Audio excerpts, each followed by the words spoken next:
दोस्तों नमस्कार। कहते हैं कि किसी भी चीज़ को लेकर के अगर आपके मन में डर बैठ जाए तो उससे जुड़ी हुई छोटी से छोटी चीज़ें भी आपको डराने लगती है और आप डरने लगते हैं। जैसे कि अगर मान लीजिए कि आपको कोई व्यक्ति ये बोल दे कि भैया फलाने जगह पर भूत रहता है ना। तो आप जैसे उस जगह से गुजरेंगे और वहाँ पर अगर एक पत्ता भी खड़खड़ाता है तो आपकी हालत जो है ख़राब हो जाएगी। ये सब भूमिका मैं इसलिए बना रहा हूँ और इसीलिए कह रहा हूँ क्योंकि कुछ ऐसे ही स्थिति हमारे देश के अभी के प्रधानमंत्री नरेंद्र मोदी की है। उनके मन में बहुत डर बैठ चुका है और उस डर का वजह सिर्फ़ और सिर्फ एक व्यक्ति है जिसका कि नाम है राहुल गांधी।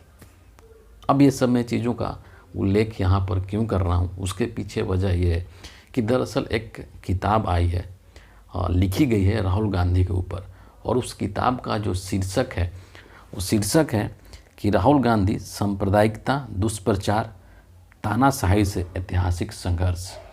ये जो पुस्तक है कुल 11 अध्यायों में लिखी गई है और इस पुस्तक के जो लेखक हैं उनका नाम है दयाशंकर मिश्रा। आपको मैं बता दूं कि ये दो दयाशंकर मिश्रा हैं, ये मध्य प्रदेश के रीवा के रहने वाले हैं और मीडिया क्षेत्र से इनका संबंध है और मीडिया ग्रुप नेटवर्क 18 में ये डिजिटल एडिटर के पद पर कार्यरत हैं। इन्होंने ये किताब लिखी है राहुल गांधी के ऊपर। और इस किताब को लिखने के बाद में क्यों ये चीज़ें चर्चा में आ चुकी हैं, क्योंकि इस किताब के लिखने की का जो भुगतान है वो इनको अपनी नौकरी गंवा करके करनी पड़ी है। ये जो लेखक हैं इन्होंने कहा है कि जब मैंने ये किताब लिखी तो मेरे ऊपर जो है इस मीडिया संस्थान की तरफ से दबाव बनाया गया कि या तो आप इस पुस्तक को, इस किताब को वापस ले लीजिए या फिर आप नौकरी छोड़ दीजिए। तो इन्होंने जो है नौकरी छोड़ना उचित समझा और वही किया। उसके बाद जो है इन्होंने इस किताब को आगे बढ़ाया, पब्लिश करवाया। आगे जो है ये जो दयाशंकर मिश्र जी हैं वो लिखते हैं कि राहुल गांधी पर सच लिखना कितनी मुश्किलें खड़ी करेगा, मुझे बिल्कुल अंदाज़ा नहीं था।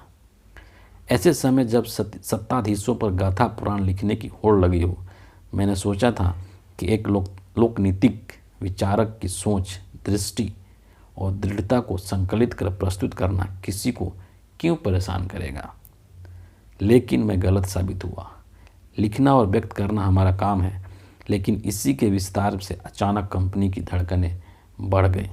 मेरे पास विकल्प था कि मैं किताब वापस ले लूँ, नौकरी करता रहूँ, चुप रहूँ, लेकिन मैंने किताब को चुना। जो हमारा बुनियादी काम है उसको चुना, सच कहने को चुना। इसलिए पहले इस्तीफा दिया और फिर इस किताब को चुना, इस किताब को लिखा। इस तरह से इस किताब के बदले में एक पत्रकार को, एक जर्नलिस्ट को अपनी नौकरी गंवानी पड़ी। और आप जाहिर सी बात है सोचेंगे, आपके दिमाग में एक प्रश्न आएगा कि आखिर इस किताब के अंदर ऐसी क्या चीज़ें थी जिसको लेकर के जो सत्ता में बैठे हुए लोग हैं वो असहज हो गए और उनको लगा कि नहीं, ये जो है हमारे अनुकूल नहीं है। तो दरअसल इस किताब के अंदर जो ये पुस्तक है राहुल गांधी सांप्रदायिकता, दुष्प्रचार, तानाशाही से ऐतिहासिक संघर्ष, इस किताब में मोटे तौर पर 3-4 चीज़ों का उल्लेख लेखक ने किया है। सबसे पहले इसमें जो महत्वपूर्ण चीज़ है, जिसका कि मैंने भी अपने पहले की वीडियो में जिक्र किया है और जिसका जिक्र स्वयं राहुल गांधी ने भी कई बार अपने संबोधन में किया है, वो बात है कि 2011 से शुरू हुए जो दुष्प्रचार हैं राहुल गांधी के खिलाफ, उसके बारे में इस पुस्तक के अंदर लिखा गया है। जैसा कि आप सबको पता है कि किस तरह से एक पूरा सिस्टम, एक तंत्र काम कर रहा था, जिसका मुख्य उद्देश्य यही था कि राहुल गांधी की छवि को कैसे धूमिल किया जाए, उनकी छवि को जनता के सामने कैसे खराब किया जाए। और इसके लिए पूरा एक प्रोपेगेंडा चलाया गया, उसमें लाखों करोड़ों रुपए खर्च भी किए गए। तो उन्हीं चीज़ों को ये पुस्तक जो हाईलाइट करती है कि किस तरह से दुष्प्रचार किया गया राहुल गांधी के खिलाफ में 2011 के बाद से, और ये जो दुष्प्रचार है 2014 के बाद और तेज़ी से बढ़ता गया है। इसके अलावा इस पुस्तक के अंदर और भी कई सारी चीज़ों को बखूबी से उभारा गया है, लिखा गया है। सांप्रदायिकता के संदर्भ में लिखा गया है, तानाशाही के संदर्भ में लिखा गया है, और जो देश के अंदर दुष्प्रचार किया जा रहा है या झूठी खबरें जो है फैलाई जा रही है, उस चीज़ को लेकर के इसमें लिखा गया है। सांप्रदायिकता का क्या स्थिति आप सबको पता है कि किस तरह से जाति और धर्म के नाम पर हर दिन नफ़रत के बीज बोए जाते हैं, हर दिन। और इसमें जो मुख्य धारा के जो मीडिया है, जिसको कि गोदी मीडिया कहा जाता है, वो अपना रोल इसमें बखूबी निभा रहा है कि कैसे जो है लोगों के अंदर एक दूसरे के प्रति ईर्ष्या और द्वेष पैदा किया जाए, ताकि उस चीज़ का हमें राजनीतिक लाभ मिल सके।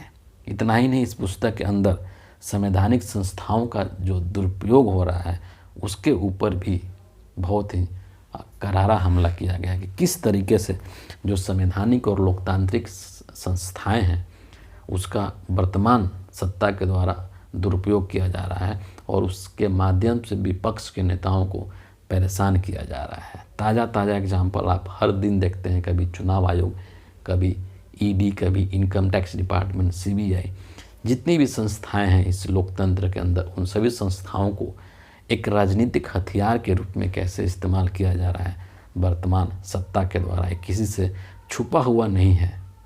तो इन्हीं सब बिंदुओं को लेकर के ये जो पुस्तक है वो लिखा गया है और इसमें हाईलाइट किया गया है कि किस तरीके से राहुल गांधी इन चीज़ों से लड़ रहे हैं, इन चीज़ों से संघर्ष कर रहे हैं। और इस पुस्तक के अंदर और भी जो राहुल गांधी के जो भाषण हैं, चाहे उन्होंने कहीं भी भाषण दी है, उसका भी इसमें जिक्र किया गया, उसका विश्लेषण किया गया है।